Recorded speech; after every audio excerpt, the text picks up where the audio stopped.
शुभ सकाळ सर्व ताईंना. मैत्रिणींनो, आयुष्य म्हणजे नेमकं काय असतं? कधी कधी वाटतं आयुष्य म्हणजे काय आणि ते कुठे आहे.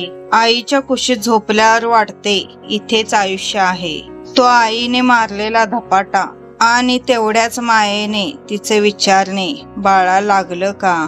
तेव्हा वाटतं की आयुष्य इथेच आहे. बाबांचे ते चूक झाल्यास ओरडणे आणि त्यांचे ते एक बोट धरून जगाशी ओळख करवी, तेव्हा वाटते आयुष्य इथेच आहे. बहिणीचे ते हक्काचे बोलणे, तिचे ते प्रत्येक गोष्टीवर रुसणे, तिचा तो हट्ट पुरवताना वाटते आयुष्य इथेच आहे. आयुष्य हे विधात्याच्या वहीतील पान असतं, रिकाम तर रिकाम, लिहिलं तर छान असतं. शेवटचं पान मृत्यू आणि पहिलं पान जन्म असतं. मधली पानं आपणच भरायची, कारण ते आपलं कर्म असतं. होणाऱ्या चुकांना टाळायचं असतं. कुठलंच पान कधी गाळायचं नसतं. चूक झाली तरी फाडून फेकायचं नसतं, कारण त्यातूनच आपल्याला पुढे शिकायचं असतं. नाती जपण्यात मज्जा आहे, बंद आयुष्याचे विणण्यात मज्जा आहे, जुळलेले सूर गाण्यात मज्जा आहे, येताना एकटे असलो तरी सर्वांचे होऊन जाण्यात मज्जा आहे. नशीब कोणी दुसरं लिहित नसतं, आपलं नशीब आपल्याच हाती असतं. येताना काही आणायचं नसतं, जाताना काही न्यायचं नसतं.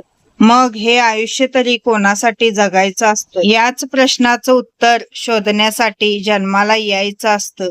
आहात तुम्ही सावरायला म्हणून पडायला आवडते, आहात तुम्ही हसवायला म्हणून रडायला आवडते, आहात तुम्ही समजवायला म्हणून चुकायला आवडते. माझ्या आयुष्यात आहेत तुमच्यासारखे सगळे, म्हणून मला जगायला आवडते. मैत्रिणींनो, आयुष्यावर छोटीशी कविता मी तुम्हाला ऐकवली. कशी वाटली ते मला कमेंटद्वारे नक्की सांगा.